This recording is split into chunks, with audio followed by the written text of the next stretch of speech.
clubs are just like street gangs. And you wonder why people get upset at the media. Now, we all know what the media is all about. They always try to bring you to the establishment's view on everything. And one of the things that the media is good at, they know how to get clicks, if you will, meaning they'll put up an audacious headline like this and try to use specific incidences or material source from the corrupt FBI, if you will, and other government agencies like that to push their narrative. That is how the media works. Now, are clubs with members that do stupid stuff innocent? No. And we're going to talk about that. And we're going to talk about this article that I just saw. And you know what? Maybe somebody else has covered this, but when it came over my screen, I was like, you got to be kidding me. Now you're trying to tell people the difference between a 1%er motorcycle club or motorcycle gang, as you call it, to a regular motorcycle club, in which, by the way, you look real stupid when you throw the AMA in there. You don't even know the difference, and that's what frustrates me, is when people cover the biker scene, they have absolutely none whatsoever experience, and all they do is go and scathe the internet, and it's become worse because of AI. AI, you just put something in, boom, you get all this kind of stuff that comes out. They don't even have to do the research. And people, I get a lot of calls, about, hey, can we interview you about this or that? Why? All you're going to do is screw it up. Every program I've been on, they take my words out of context or remove words. So why do you think me or anybody in a club would want to talk to you? And this is the reason coming up. Ride or die, ride or die, ride or die, ride or die, ride or die, fly. Know that they ride or die. Cody, what is my guys? Know that they fly. Know that they ride or die. I keep waiting. Okay, here is the article in question that's got me going. Now, this is by Brad Hill. How much you want to bet his name's Bradley or something like that? It was on MSN that came through, so right there should tell you something. I don't know if they sourced this from somewhere else. I think it was Slashgear that they got it from. But the article, Outlaw Motorcycle Gangs versus Motorcycle Clubs, what's the difference? Like you would know coming out of your sniveling little college days what the difference between a motorcycle gang and motorcycle club is. But I'll humor you here. Now, see, your first paragraph, you took everything from a website. I can tell. After World War II, veterans had a difficult time adjusting, blah, blah, blah. Everybody's heard that. So right there, I know you don't know what the hell you're doing.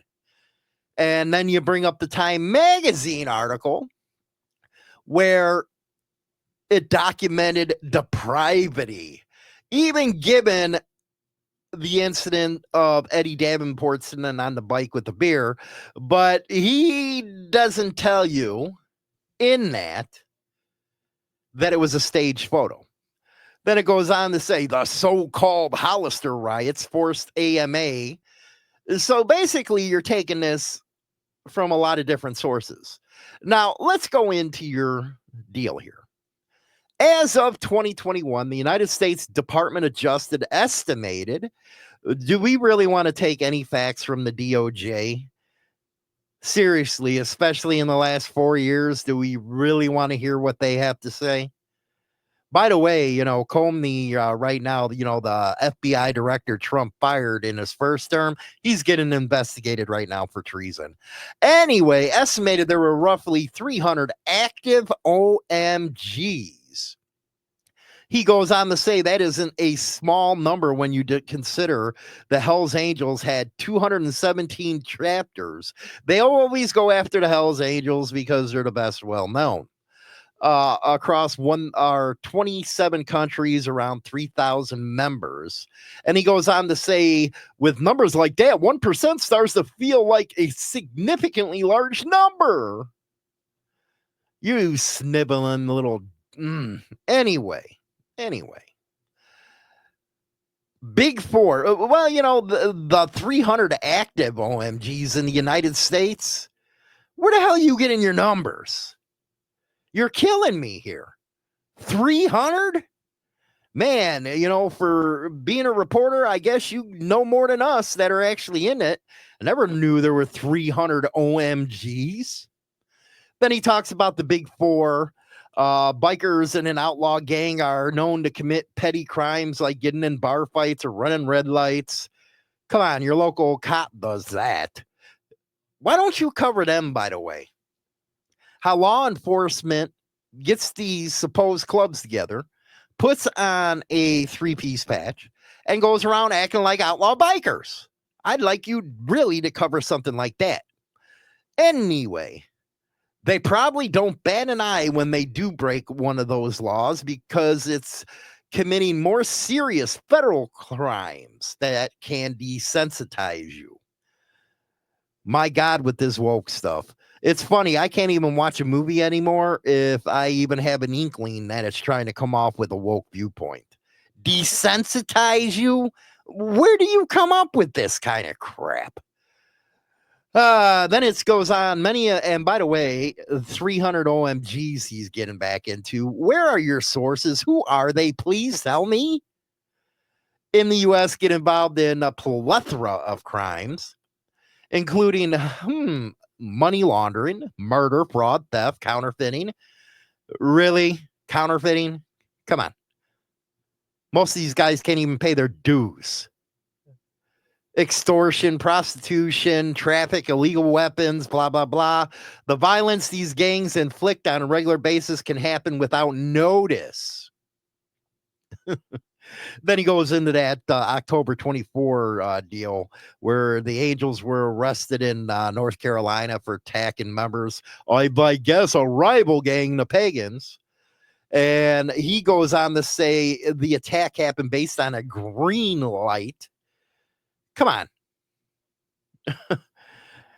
Anyway, then he goes on to say, and I think that a lot of the mom pops are not going to like this. Motorcycle clubs are more akin to a social club. Yeah, they're putting this out.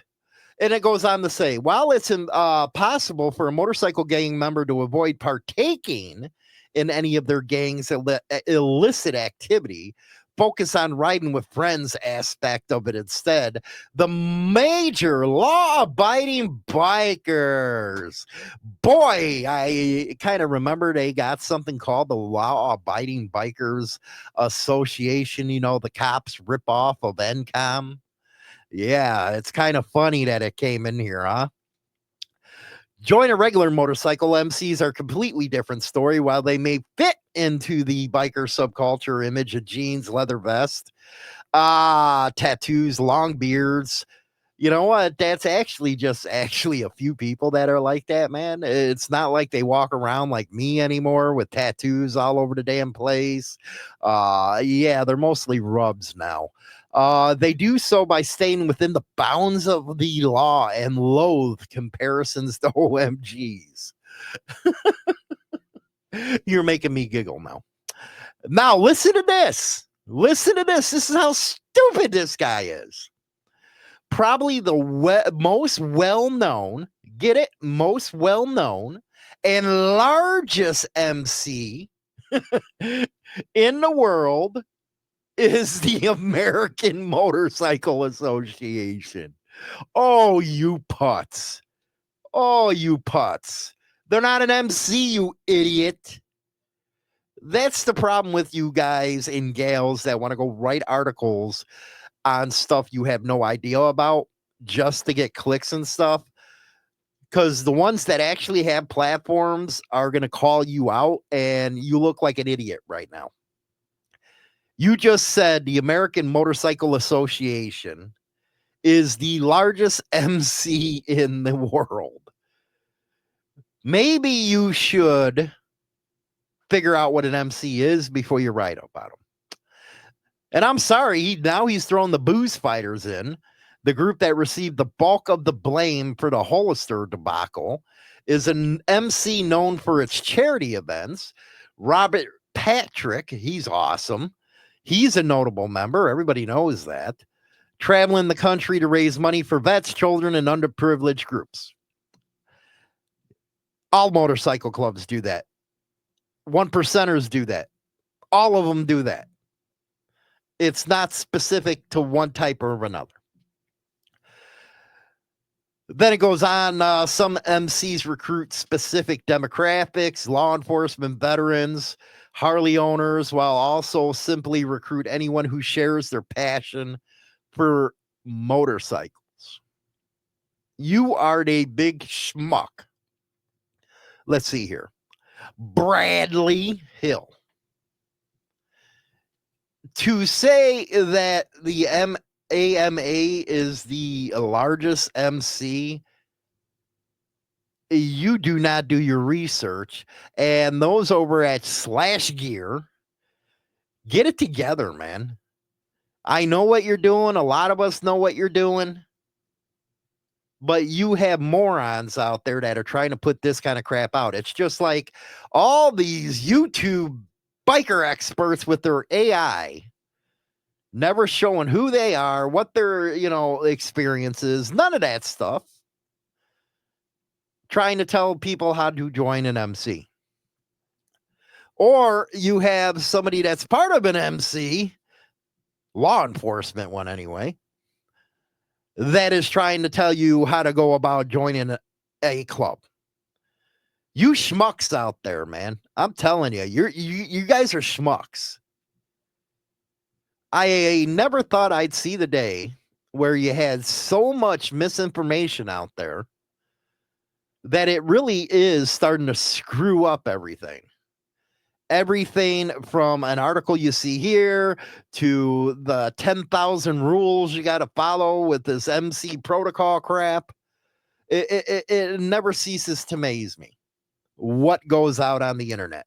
But we're in that time, are we not? Where everybody goes straight to the internet. Even the major clubs now are recruiting off the internet. And if they say they don't, they're lying. That's what they're doing. But in terms of that 300, what is this, the 300 or something? What was that movie? Where did you grab that out of your ass or something? 300 outlaw motorcycle clubs in the United States, you're stupid. Or as I famously say, shut up, stupid. Unbelievable. Maybe do a little more research and stuff. Let me know what you guys and gals think of this. Outlaw motorcycle clubs are just like any street gang, really. Why? Because some people get busted doing this or that. Unbelievable. Go visit one of the original Biker Lifestyle and Biker News YouTube channels where you will get in the know on what's happening in the biker scene. Biker news, op-eds, and more from me, James Hollywood Machikari.